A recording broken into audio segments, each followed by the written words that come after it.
But if we had the immunological system at 80 that we have at 20, we might live 200 years, 500 years, nobody knows.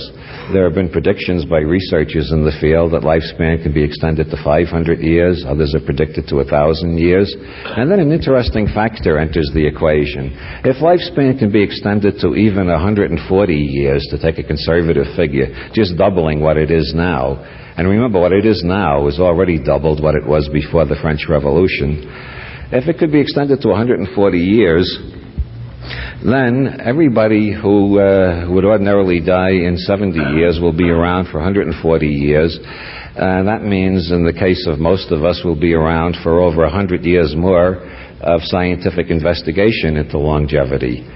With 100 years more investigation, who knows what breakthroughs could happen. Maybe we will learn how to transfer consciousness into silicon. If we could find a way to translate the structure of my brain into silicon chips, then my consciousness would be in the silicon chips, and since silicon is potentially immortal, I would be immortal. Is that science fiction?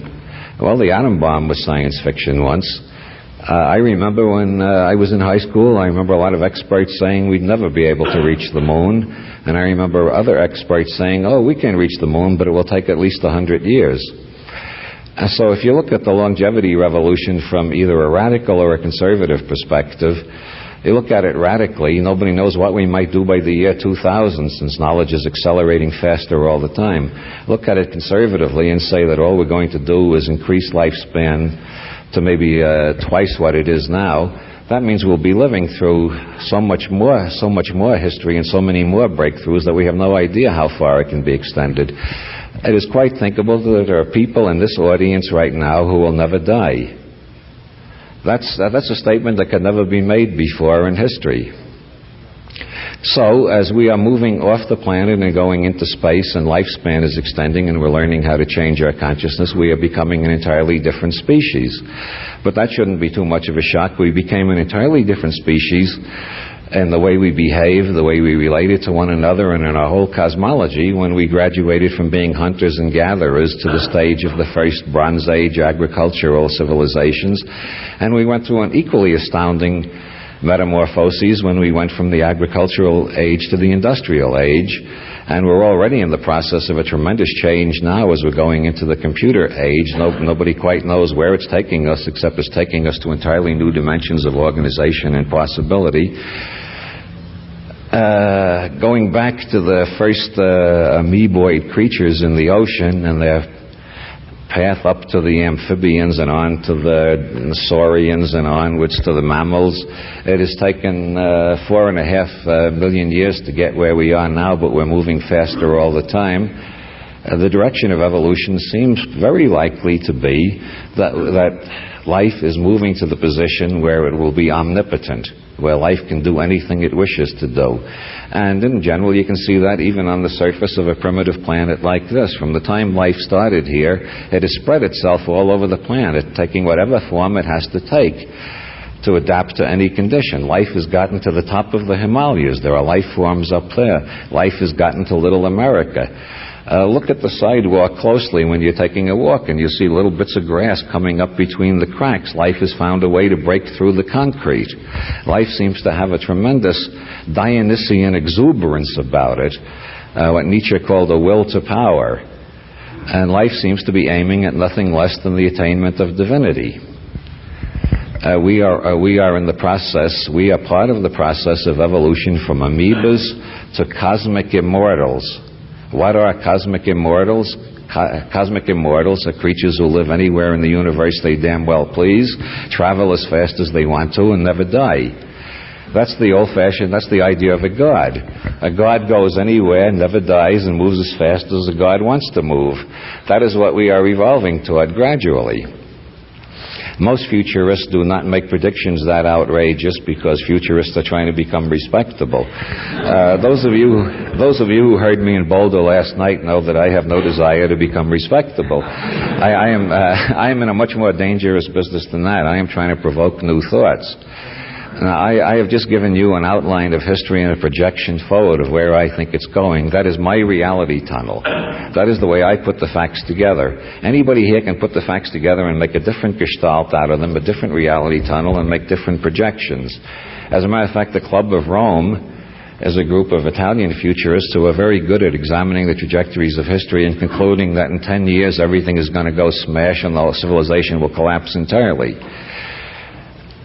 Since we don't know what the future is until the future gets at us, and the future only comes at us one day at a time, which gives us a chance to adjust to it. Imagine if it arrived a year at a time. Fortunately, we only have to deal with it one day at a time. Since nobody knows what it's going to be, it seems that it is one of those areas which in sociology is known as the area of self-fulfilling prophecy. If people have a definite belief about what the future is going to be, that tends to produce that type of future. On the individual level, if you decide I can't pass the examination, you won't study. Why bother studying if you know you can't pass?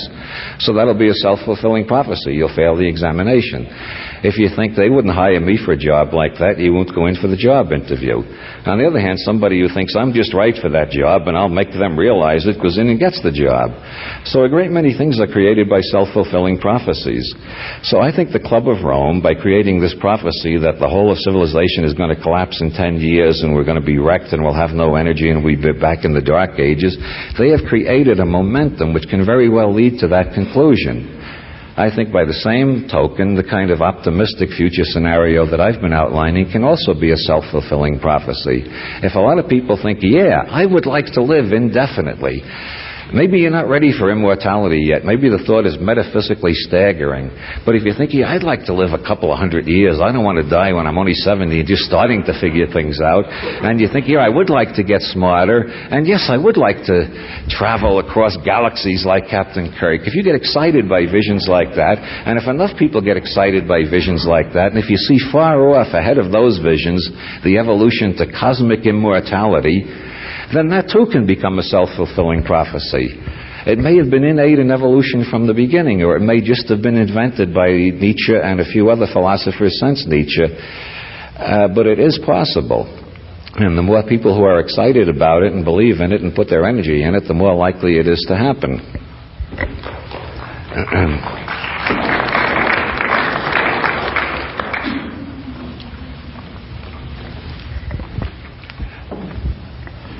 I think at this point I will have a question period. I wish some of the fundamentalists showed up tonight. They could announce that this is Satan that you hear speaking to you. This is obviously an anti-Christian message. It doesn't say anything about hell, sin, damnation, doom, or anything like that. So I must be serving the dark one. But they're not here. Is there anybody else who has any interesting objections to raise to this kind of fantasy? Does anybody have any questions then? Yes? It seems to me that some of the apparent increase in lifespan is an illusion caused by the reduction in child mortality. What is the actual change in lifespan of people who reach the age of 10 from then on? Because, there was a time when something like 6 out of 10 kids died before they reached the age of 5. Mm-hmm. It's no longer around. Yeah, but that is part of the explanation of the average life expectancy increasing, but it's not the whole explanation, because if you read books about, say, the 18th century, you will see that not only were a lot of kids dying very young, but people were dying in their 20s all the time, because smallpox came around every couple of years, and that killed off about half the population. Then they'd start to recover, and back would come the smallpox again, or another type of plague, cholera, or one thing or another. And in the 19th century, you find the same thing. You find people getting knocked off in their 30s by the pollution in the rivers of England is poisoning whole towns, and so on. So it's not just infant mortality. There was high mortality between 0 and 10, and between 10 and 20, and between 20 and 30, and between 30 and 40, and hardly anybody survived beyond 40. Some did, but there are always a lucky few with superior genes or extra good luck or something. So you do find cases of 70, 80, 90-year-old people in earlier epochs, but you don't find them at the same rate. Even in recent years, we find the number of people over 100 in England in 1976 was 300. In 1986, it's 3,000. And you found a lot of, you wouldn't find earlier in history people like George Burns doing comedy acts at the age of 80 and so on. So it's more than just the decline in infant mortality. There's been a decline in death at all ages. Next question. Do you see any significant impact on the pendulum swing of conservatism and liberalism? Very conservative right now, and it's sort of started to come and gone one way or another. How does that affect your vision of the future? Well, I think these pendulum swings are kind of local and short-lived. If you look at the pattern that I've been talking about, the doubling of knowledge, if you look at history from 1750 to the present, you got these pendulum swings of liberalism and conservatism, but the overall pattern has been one of increasing lifespan, increasing literacy throughout the Western world and then throughout the Third World too in the last couple of decades, in increasing optimism through most parts of the population. Surveys show that Americans have very little faith in their government these days, and people who only register that, who only ask that question in polls say, well, everybody is cynical and disillusioned. But then if you ask people what they think about their own lives, it turns out in polls over and over that people are more optimistic than they've ever been at any period of taking polls in the past. More people are more confident about their own ability to solve their own problems and make a good life for themselves. So I think the general, if you look from 1750 to the present, all these local conservative backswings are only a minor part of the melody. The general tendency is like Beethoven's Ninth. It's moving higher and higher and louder and faster and faster. And each conservative backswing is less conservative than the previous conservative backswing. Ronald Reagan is not nearly as conservative as the conservatives we had in the 1930s. He has never attempted to abolish Social Security. He has never attempted to return to pure isolationism. Just read the polemics written by Republican conservatives in the 1930s and compare them with Ronald Reagan's type of conservatism. Nobody really wants to go back to the conservatism of the past. It really is dead. Next question. Do you think this Dionysian spirit that keeps people on the quest for power is what has brought so much of the destructive tendencies into humanity and so much of the violence into the world? Do you believe that there is that destructive tendency in human nature, or that it's just a matter of choice? The Dionysian, bringing in the Dionysian idea from Nietzsche, the Dionysian, the way Nietzsche uses Dionysian, it means ecstatic, as distinguished from Apollonian, which is rational. And if you read Nietzsche carefully, what he's basically trying to describe in those poetic metaphors are what we nowadays think of as linear left-brain thinking, which is the Apollonian, and right-brain holistic thinking, which is the Dionysian. And I think if you look at history as a whole, you find that both of them are subject to perversion, especially when they become ruling class ideologies. So you find some really nasty Apollonian-type civilizations and some really nasty Dionysian-type civilizations, and you find some very good civilizations of both of those types too. So I don't think you draw a line and say the Dionysian is good and the Apollonian is bad, or the Apollonian is good and the Dionysian is bad. These seem to be part of a dialectic, both of which are necessary for our evolution as I see it. Is that quite what you were asking? Oh, good. Next question. Information age. And I'm curious, what's life after the information age like? And maybe you can talk about the genetic and quantum explosions. Research results. Well, yeah, what comes after the information age? That's the kind of question that has perplexed me a lot in the last 10 years. When I start projecting forward the scientific breakthroughs that I feel fairly confident about, when I reach about the year 2004, my mind goes blank. I can't imagine what happens beyond a certain point. things are moving so fast that it gets harder and harder. You reach a point where it seems that all the utopian fantasies of the past are going to come true. That is assuming we don't screw things up and really wreck the planet first. And what happens after that? This is the kind of question I keep wondering about. Obviously, one of the things that's going to happen is that we're going to have genetic engineering, whether conservatives object to it or not. It's an interesting field for research. The possibilities are enormous. I think one thing that might happen is if it turns out that we cannot extend human lifespan beyond a certain point, let's say we can double it to 140, triple it to raise it to 400, but it can't go beyond that. And everybody finds out definitely there's no gimmicks, there's no ways of getting around it. 400 years is human lifespan. That's all we can have. Then the next thing will be, well, let's genetically engineer a new type of human being who can live longer than that. And that will be our gift to our posterity, to give them an indefinitely long lifespan if ours has to remain limited. And that's the kind of genetic engineering experiments I'm sure are going to be done. And in quantum physics, I have a very strong hunch, based on conversations with physicists and teaching seminars with physicists in various places. We are very soon going to learn how to access the zero-point energy. And the zero-point energy is derived from Heisenberg's equations. And it seems that when we find a way to access the zero-point energy, we will have so damn much energy that everything that's happened in previous history will seem picayune by comparison. One physicist I know named Jack Sarfati has calculated that when we access the zero-point energy, we will be able to extract from 1 cubic centimeter, tiny little bit of pure vacuum, we'll be able to extract from that enough energy to run all the factories that now exist for the next 15 trillion years. Now that's a hell of a lot of energy. And if you got 2 cubic centimeters, you got twice as much energy as that. And we've got a lot more. We got millions of cubic centimeters to work with.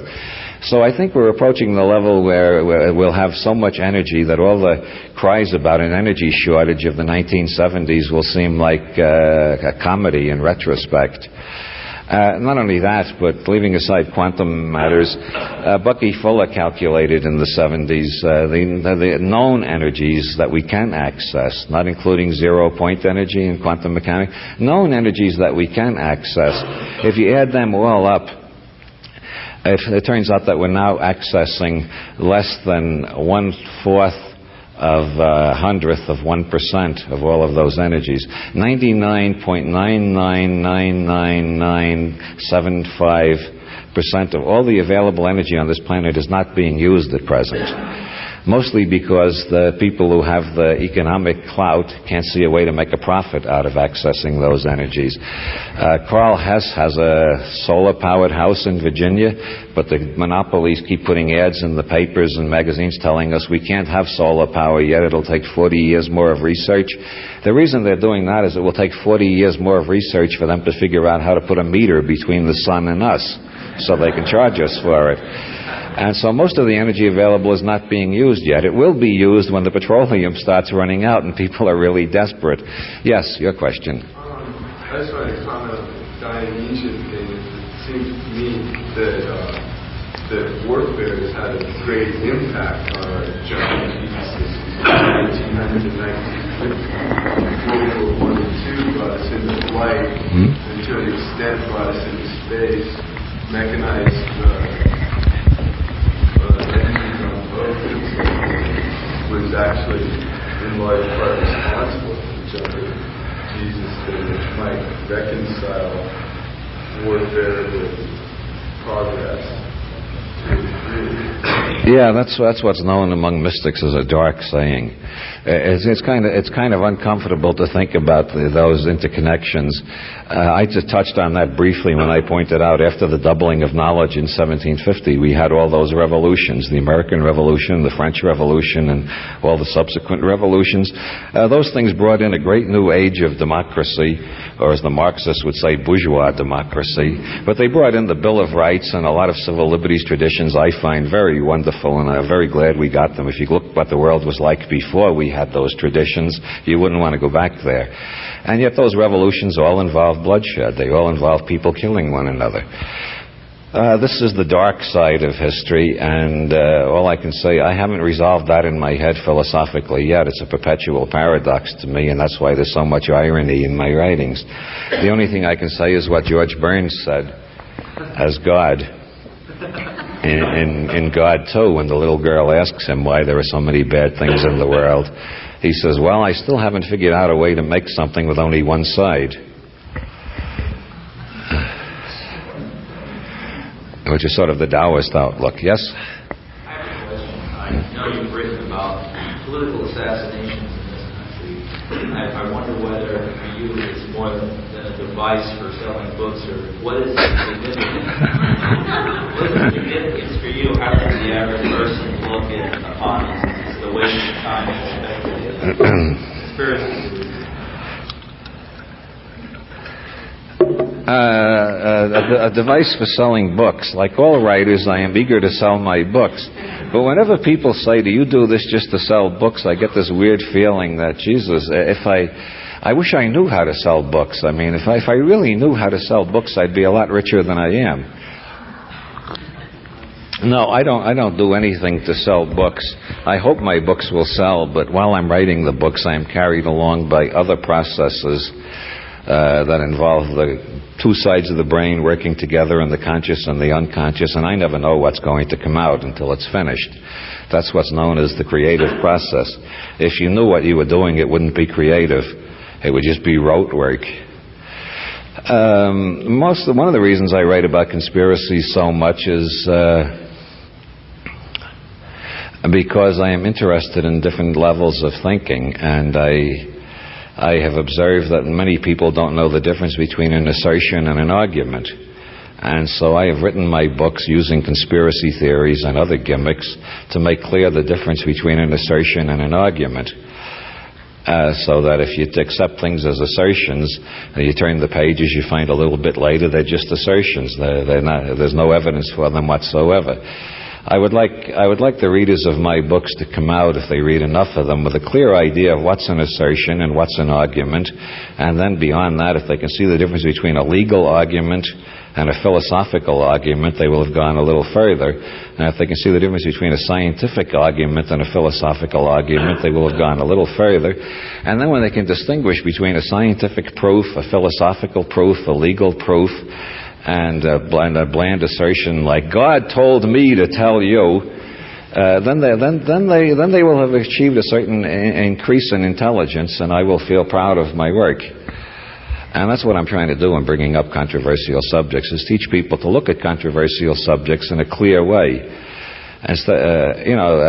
Professional conspiracy buffs, they put together 10 statements on a page. One of them may have some validity.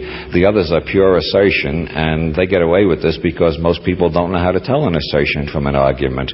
Every lawyer knows this. You get people in court and you try to restrict them to plain facts, and they think the judge and the lawyers are conspiring against them because they can't insert all their prejudices into the record like they're accustomed to doing in ordinary conversation. And not that the legal system is a model of clarity, but most people aren't even equipped to deal with that. If they try to deal with scientific questions, they'd be even more aghast.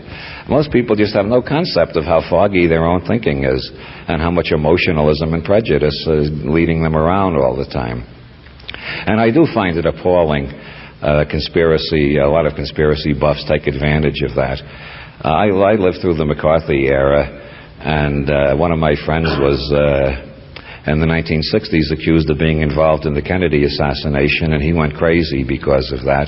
And I am a very firm believer in that part of the Old Testament which says, "Thou shalt not bear false witness against thy neighbor." And I have a real repugnance for people who make wild and reckless charges. So that's why I keep coming back to conspiracy theories. Next question. A bit about what would you call the next step after the information age?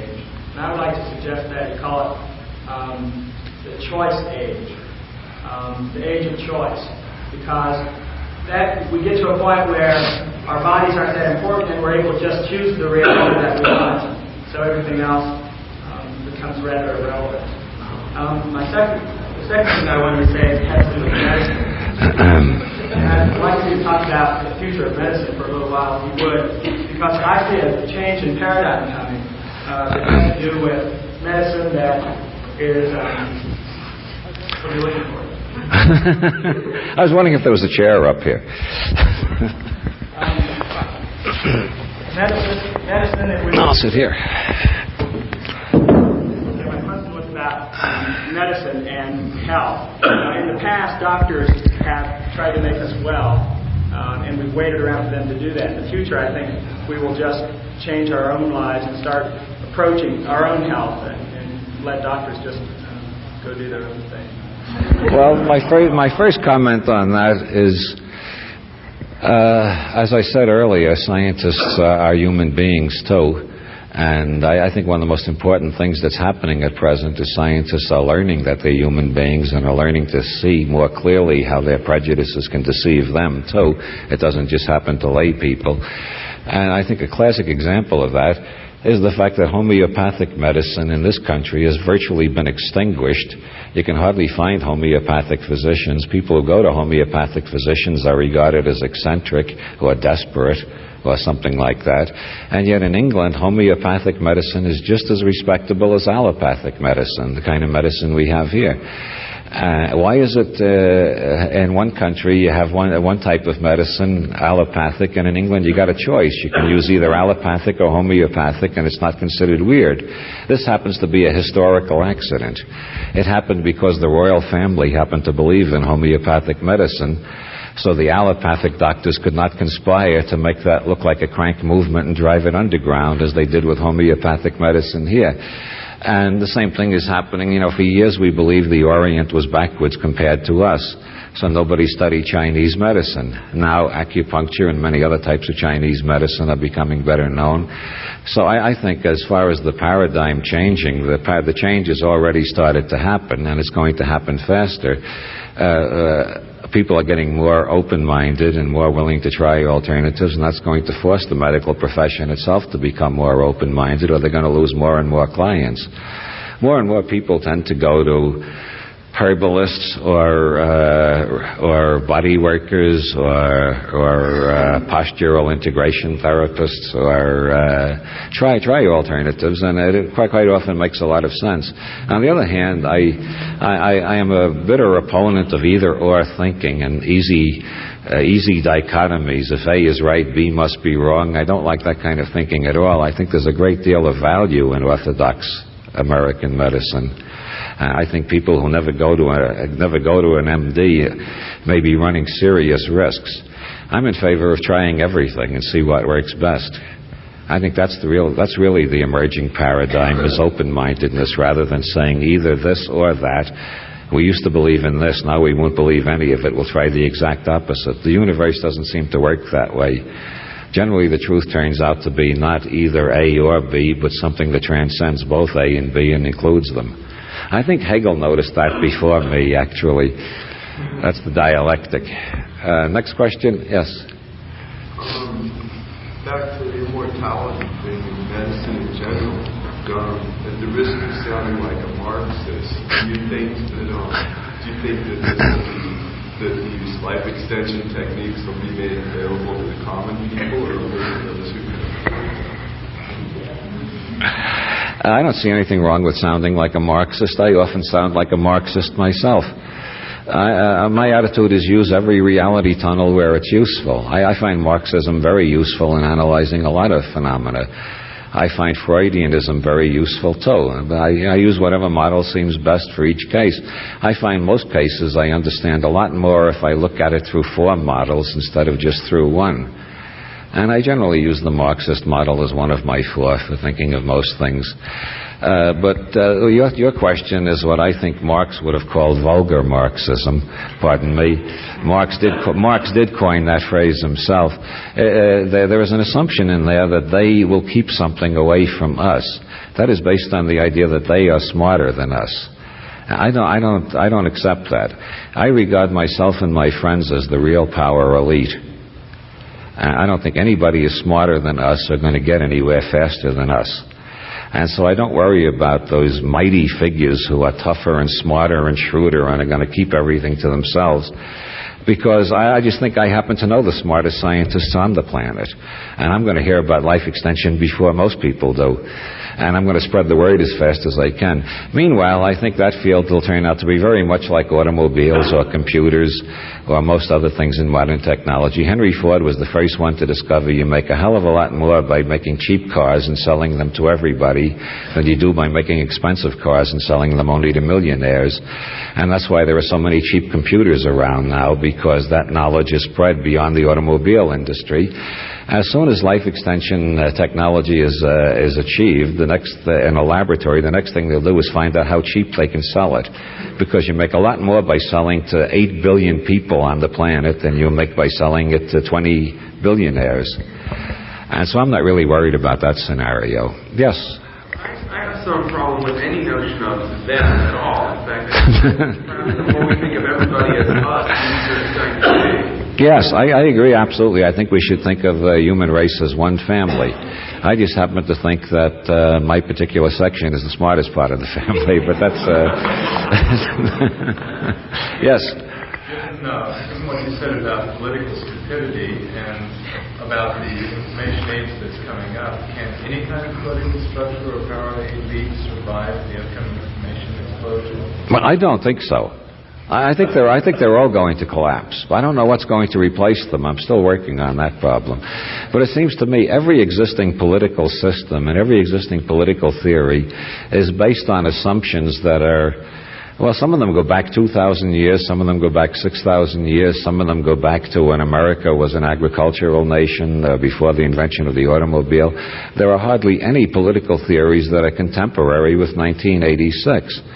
The people who are trying to think of a political theory contemporary with 1986, like Marilyn Ferguson and F.M. Esfandiari, come up with wild scenarios which I don't think are going to be anything like what will emerge.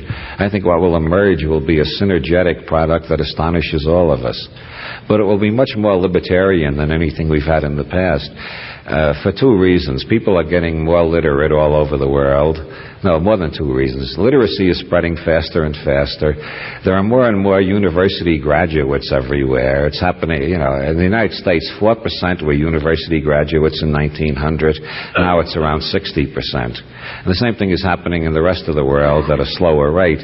Literacy is spreading into all the parts of the third world where everybody was illiterate 20 years ago. You got increasing literacy. So we're getting more and more literacy, more and more education, more and more communication, and at the same time, these Jeffersonian 18th century ideas are getting around more and more. And the consciousness revolution, modern psychology, the I-squared function, learning how to change your own nervous system, is getting around more and more. So you're getting more and more people who demand the right to choose and demand options and choices and demand not to be given orders all the time. And so I think the authoritarian structures will find it harder and harder to govern the people of the future. They just won't know how to control the population of the year 2010. By 2010, I think the human race will be ungovernable. At the point where government breaks down, the only alternative to chaos is intelligent negotiation. And if you look up the entry under my name and who's who, when nowadays they allow you to add a philosophical comment after your biography, my philosophical comment is, let us all study the art of negotiation. I think that's the most important art to learn for the future, because less and less will be decided by force, more and more will be decided by negotiation. We should all learn to be good negotiators. Next question.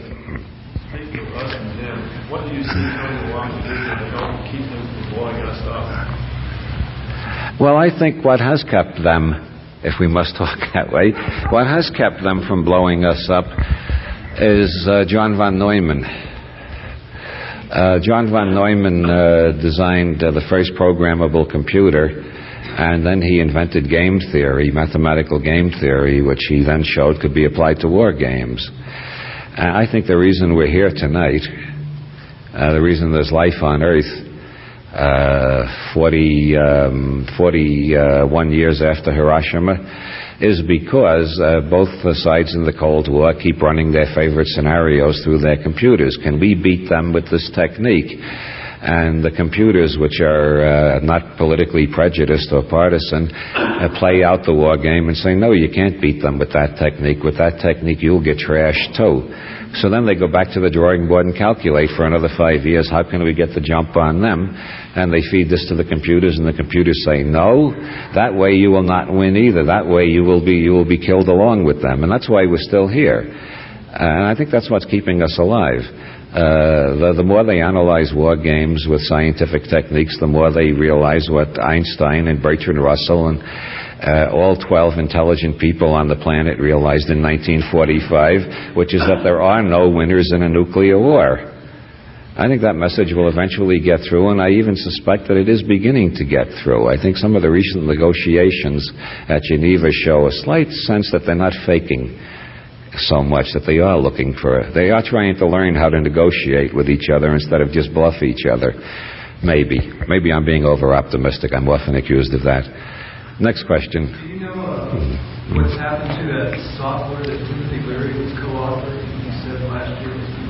Yeah, I heard it would be out in November. The latest news I heard was that it would be out in March. This is March 1st. Keep inquiring at your computer store. That's all I can say. What was the other question? I don't know about that. I haven't heard about that. I saw a great tarot deck by Salvador Dali recently, though. Any of you who are into collecting tarot decks, some people do that as a hobby, make sure you get the Dali deck. It's one of the most mind-blowing. And I'm not being paid a commission by the Salvador Dali estate. That's an unsolicited testimonial. Next question. Do you have any thoughts on the Hopi prophecies? The Hopi prophecies? No, I don't know. One is that we have disrupted a basic order by taking rocks from the moon, and that we are doomed unless we return them to the moon. And the other one is that container full of death will fall from the sky and cause the oceans to boil. Well, I don't know anything about the Hopi prophecies. I'm not even very good at Nostradamus. I read Nostradamus, and I can't make head or tail out of it, and I can't tell whether he's right or wrong. And that type of thing, that type of thing seems to fall into the area of assertion that I was talking about before. It has nothing to do with argument, legal, philosophical, scientific, or any type of argument I recognize. It's just assertion. And assertion can come true. If I assert I am going to leave here and have a drink very soon, I can make that assertion come true, but that's not an argument. And an assertion can come true, but nobody knows until it does come true. I may decide not to leave here and have a drink. I may decide to leave here and have a cup of coffee. Assertions you can't say anything about. It's a question of take it or leave it. You can't prove them or disprove them. So I don't know. Well, I'll see.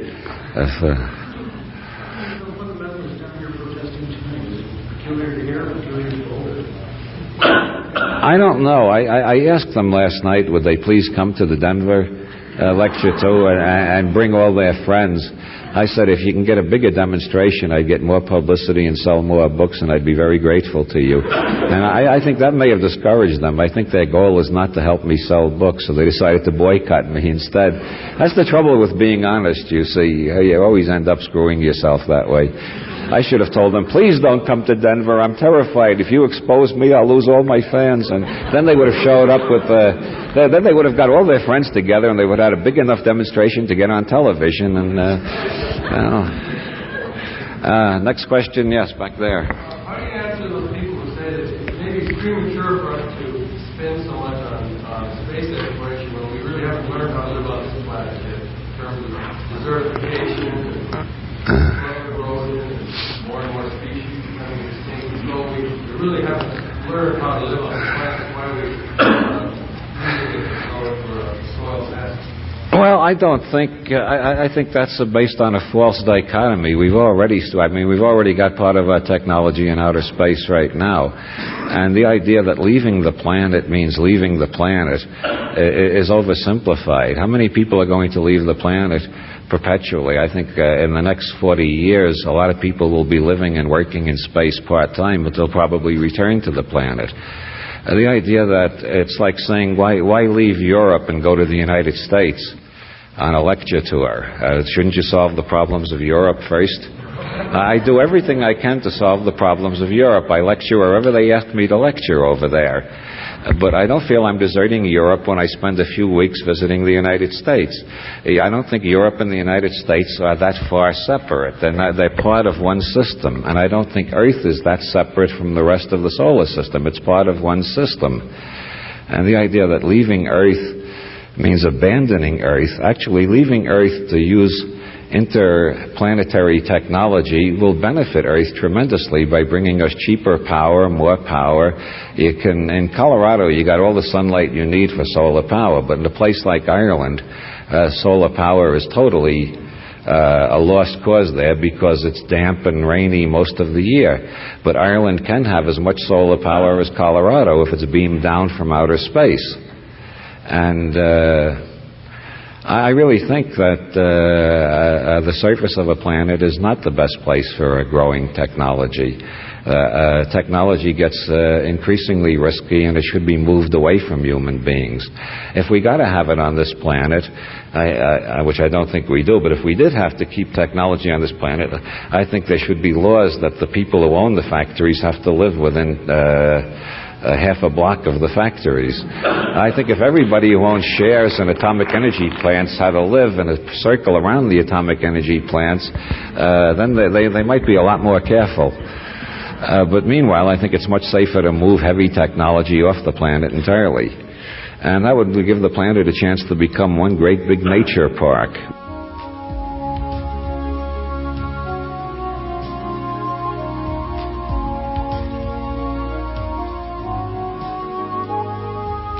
For additional copies of this recording, or to receive a complete catalog listing of transformational audio tapes, call Sounds True at 1-800-835-2246, extension 275, or write 1825 Pearl Street, Boulder, Colorado 80302.